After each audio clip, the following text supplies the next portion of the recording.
There's a sound the executioners of Paris have never heard. It's not a scream. It's not a plea for mercy. It's not the terrified silence of someone who knows they're about to die. It's singing.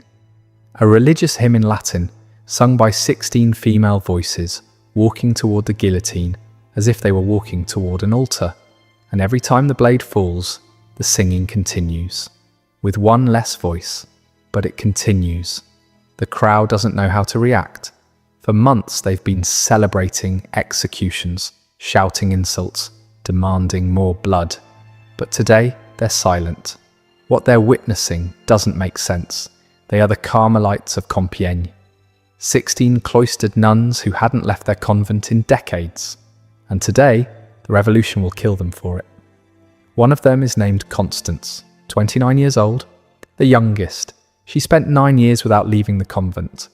The first thing she sees of the outside world is the guillotine, and she's the first to climb the scaffold. Before walking toward the blade, Constance kneels before an older woman at the end of the line, the prioress, and asks, "Permission to die, mother?" The prioress caresses her face. "Go, my child."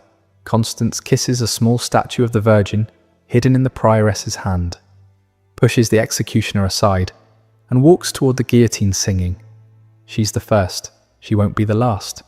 What happens over the next hour will leave Paris silent.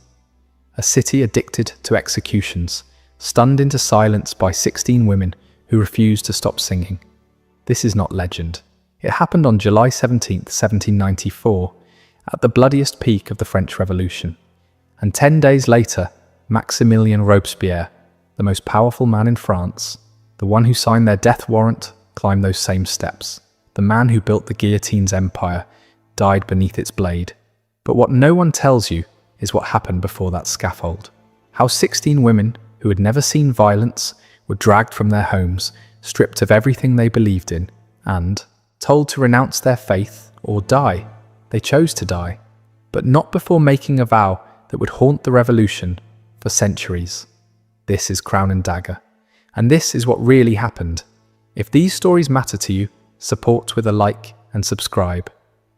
By 1794, France had gone insane. What started as a revolution for liberty had become a machine of death. The promises of freedom and equality had drowned in blood. A man named Maximilien Robespierre controlled the Committee of Public Safety, and he saw enemies everywhere. Aristocrats hiding in attics, priests celebrating secret masses, anyone who didn't applaud loud enough at public executions. The solution was simple. Kill them all. Let God sort them out. Except Robespierre didn't believe in God. In less than a year, the Revolutionary Tribunal sent over 17,000 people to the guillotine. In Paris, executions happened daily, sometimes 30 people in a single afternoon. The executioners developed a rhythm: load, position, drop, next. They could kill a person every 2 minutes when they worked efficiently. The Place du Trône Renversé, where the Carmelites would die, executed 306 people in just 6 weeks. The ground was so saturated that pools of blood collected in the cobblestones. Neighbours filed formal complaints about the smell. The stench of death had become a public nuisance, but Robespierre had a special hatred for one institution, the Catholic Church. He saw it as an ally of the monarchy, a system that kept people stupid and obedient. So he launched a war against faith itself. Churches were closed or turned into temples of reason. Priests were forced to publicly renounce their vows or face the blade. Religious holidays were abolished. Even the calendar was changed to erase any trace of Christian influence. And wearing a religious habit, that was now a crime punishable by death. For the 16 Carmelites living in their quiet convent in Compiègne, 50 miles from Paris, this was a death sentence waiting to be signed. In September 1792, soldiers came and expelled them from their home. The nuns were forced into the streets, forbidden to wear their habits, forbidden to live together. But Mother Teresa of St. Augustine, their prioress, refused to let the community scatter. She found 4 small apartments in town where they could live in secret, continuing their prayers in whispers. And then she did something extraordinary. She gathered her sisters and made a proposal. Would they be willing to offer their lives as a sacrifice for France, not to seek death, but to accept it if it came, to offer their suffering so that the bloodshed might end? Two of the older nuns hesitated. The idea seemed like madness, but Mother Teresa gave them time to pray. Within hours they returned, asking forgiveness for their fear. The community voted unanimously. From that day forward, every morning at 4 a.m., the 16 Carmelites renewed their offering. They prayed that if their deaths could purchase peace for France, God would accept the sacrifice. They didn't know when death would come. They only knew they were ready. For 2 years they waited, praying, hiding, watching as the terror consumed everyone around them. Then in June 1794, someone talked. June 21, 1794, soldiers broke down the door before dawn. Someone had informed on them, a neighbour, a shopkeeper, someone hungry for the reward the government paid for exposing hidden religious. 2 years of careful secrecy, destroyed by one whisper. The soldiers tore through everything. They found letters, prayer books, religious medals, a small statue of the Virgin, evidence that these women were still living as nuns. The charges: fanaticism and counter-revolutionary activity. In plain language, their crime was praying. The 16 sisters were taken to a former convent, converted into a prison. The irony was cruel. Nuns imprisoned in a building that once protected women just like them. But something strange happened behind those walls. Other prisoners noticed the Carmelites. In a place filled with despair, with people weeping and losing their minds with fear, these 16 women were different. They continued their prayers. They rose at 4 a.m. as they always had. They sang hymns in their cells. They comforted others who were terrified. English Benedictine nuns imprisoned in the same building later wrote about them. They seemed to be preparing for a wedding, not an execution. On July 12th, guards came to transport them to Paris for trial. There was a problem. Their civilian clothes were being washed, so they travelled in their religious habits, the very clothes that were now illegal. The journey took hours in open carts. Some in the crowd threw insults, but the Carmelites didn't hide or cower. They sang hymns the entire way, their voices carrying over the noise of the mob. By the time they reached Paris, they had already become something the revolution didn't know how to handle. The trial, the trial was a joke. Everyone in that courtroom knew it. Revolutionary trials had no presumption of innocence, no real defense attorneys, no appeals, no chance. The verdict was decided before anyone spoke a word. The tribunal existed to provide a thin veneer of legality over what was simply state-sponsored murder. The prosecutor, Antoine Fouquier-Tinville, was a man who had sent hundreds to their deaths without losing a night's sleep. He had prosecuted Marie Antoinette. He had sent scientists, poets, and generals to the blade with the same indifference. To him, the 16 women standing before him were just another batch of names to cross off his list. He read the charges in a bored voice, like he was reading a grocery list. The Carmelites were accused of fanaticism, of hiding weapons, of supporting the monarchy, of corresponding with enemies of the Republic.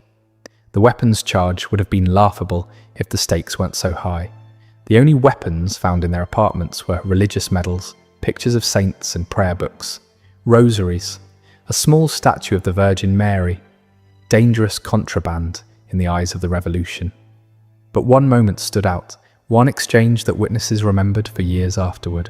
When Mother Teresa heard the word fanaticism, she interrupted the proceedings. The courtroom fell silent. Defendants didn't interrupt. Defendants stood quietly and accepted their fate. But Mother Teresa's voice was calm, almost curious. "Please explain what you mean by that word." Fouquier-Tinville looked at her like she was an insect that had dared to speak. "I mean your attachment to childish beliefs and foolish religious practices." A murmur rippled through the courtroom. Everyone expected Mother Teresa to apologize, to beg, to explain herself. She smiled. Not a nervous smile, not a defiant smile. A peaceful smile, like someone who had just received confirmation of something they already knew. If believing in God was fanaticism, then yes, she was guilty, they all were, and they would die guilty. gladly. The tribunal asked each nun the same question. Would you renounce your vows, deny your faith, and swear allegiance to the Republic? This was their last chance. The door was open. One word, one simple denial of everything they believed, and they could walk out of that courtroom alive. They could go back to their families. They could live. Constance, the youngest, answered first. No, Sister Marie of the Incarnation, who had been a Carmelite for 30 years. No, Sister Euphrasia, who had hesitated when Mother Teresa first proposed the vow of sacrifice. No, one by one, 16 times, the same answer. No, no, no, no, no, no, no, no, no, no, no, no, no, no, no, no. The verdict, death. All 16? When the sentence was announced, the Carmelites didn't weep. They didn't collapse. They didn't curse the judges or beg for mercy. They renewed their religious vows right there in the courtroom, in front of the men who had just condemned them. The same vows they had taken years ago in the quiet of their convent.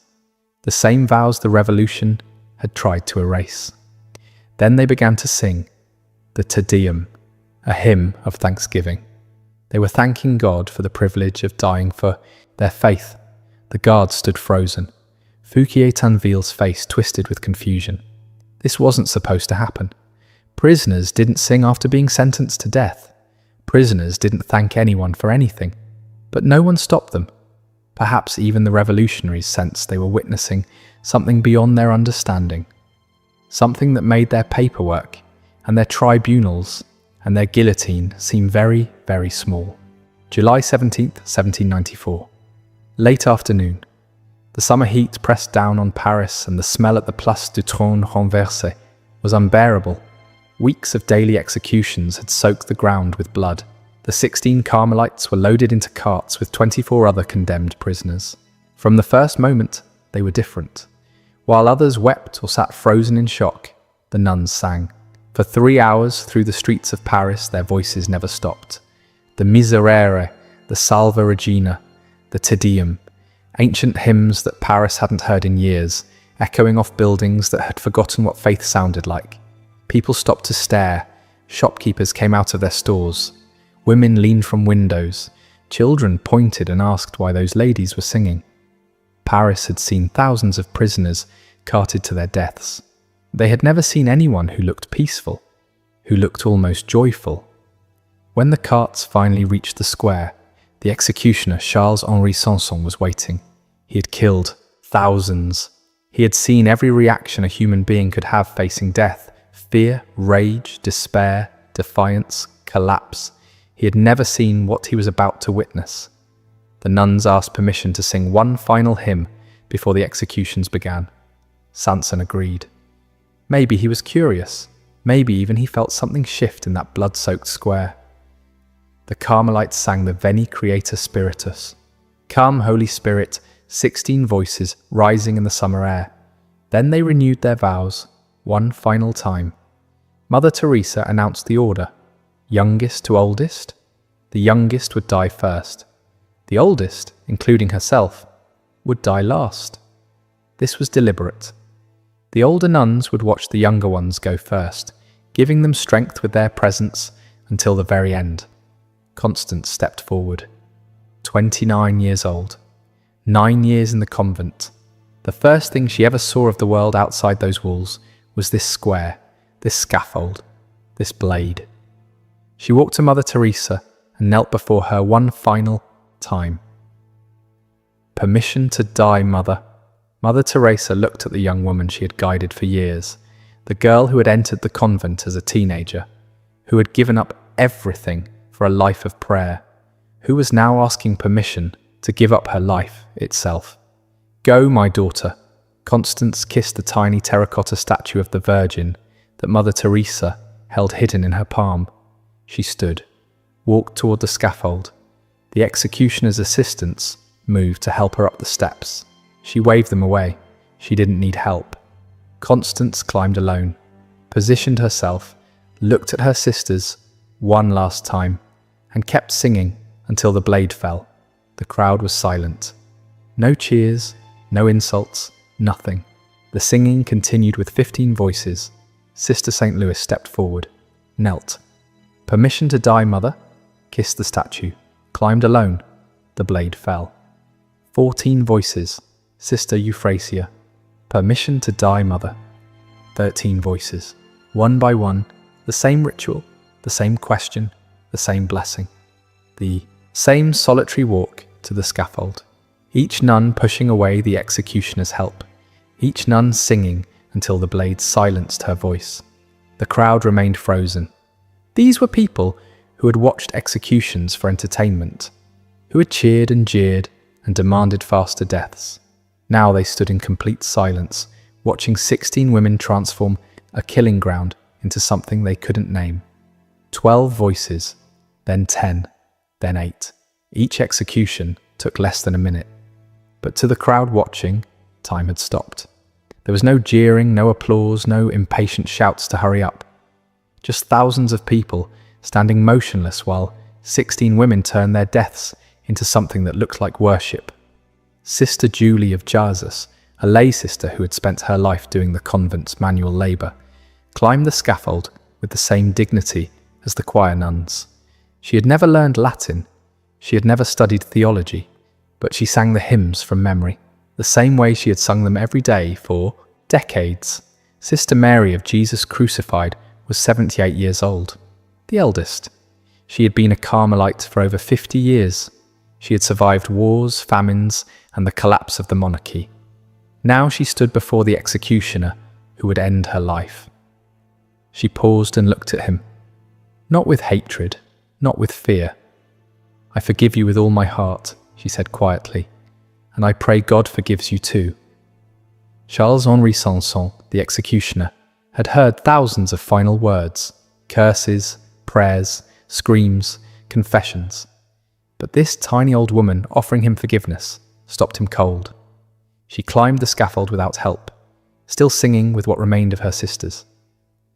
5 voices, then 3, then 2, and finally only 1.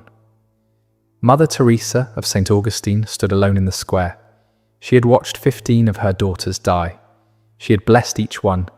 She had held the statue they kissed. She had said, "Go, my child," 15 times. Now there was no one left to bless her, no one to give her permission, no one to hold, a statue for her to kiss. She looked at the crowd, thousands of faces staring back at her in silence. She sang the final verse of the Salve Regina alone. Her voice carried across the square, across the blood-soaked ground, across the bodies of her sisters. Then she climbed the scaffold. She didn't hurry. She didn't falter. She positioned herself beneath the blade, looked up at the sky, and the song ended. The blade fell, and Paris went silent. Witnesses later wrote that it was the most profound silence they had ever experienced. In a city that had grown used to death, that had normalized executions as public entertainment, 16 singing nuns had done something impossible. They had made Paris ashamed. The bodies of the 16 Carmelites were thrown into a mass grave at the Picpus cemetery, along with 300 other victims of the terror. No markers, no ceremony, no prayers, just another pile of corpses in a city that had too many to count. But something had broken that afternoon, something the revolution couldn't repair. Witnesses couldn't stop talking about what they had seen. In taverns and markets, in whispered conversations on street corners, people described the 16 nuns who had walked to death singing, the peace on their faces, the way they had embraced the blade like it was a gift. For months, Parisians had told themselves that the executions were necessary, that the victims were enemies who deserved to die. But these women, what had they done except pray? The question hung in the air like smoke that wouldn't clear. 10 days later, on July 27, 1794, Robespierre was arrested. His own allies turned against him. The architect of the terror, the man who had signed thousands of death warrants with a steady hand, suddenly found himself on the other side. The next day, July 28th, Maximilien Robespierre was dragged to the same scaffold where the Carmelites had sung. He did not sing. When the blade fell, witnesses say he screamed so loud it echoed across the square. The reign of terror was over. Coincidence? The revolutionaries who survived said yes. Just politics, just timing.